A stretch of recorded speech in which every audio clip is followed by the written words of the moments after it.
Katangiang pisikal ng mga Pilipino. Katangiang pisikal ng mga Pilipino. Paano mo mailalarawan ang iyong sariling pisikal na anyo? Masdan ang bawat larawan.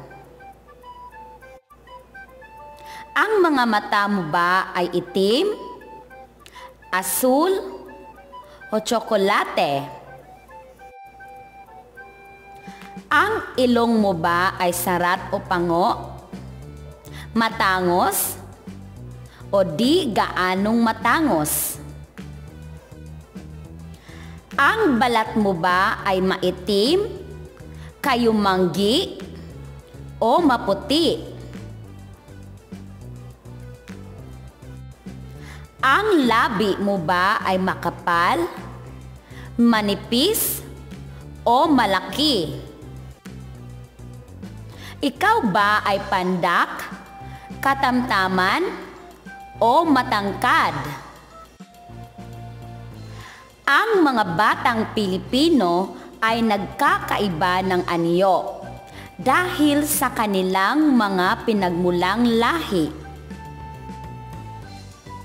Masdan natin ang mga larawan na ipapakita. Sila ay mga Pilipino. Heto sina Bong at Alma. Ang balat nila ay maitim. Maikli at kulot na kulot ang kanilang buhok. Ang kanilang ilong ay sarat. Sila ay pandak. Sina Bong at Alma ay Pilipino. Heto si Aloy. Ang kaniyang balat ay kayumanggi. Ang maitim niyang buhok ay tuwid. Ang mga mata niya ay bilog at maitim. Ang ilong niya ay di gaanong matangos. Pilipino si Aloy. Heto si Lita. Ang kaniyang ilong ay di gaanong pango.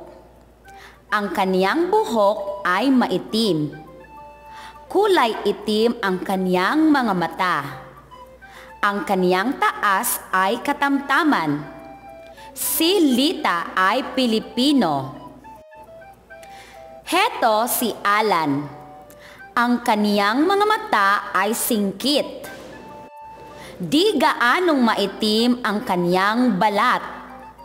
Ang kaniyang buhok ay maitim.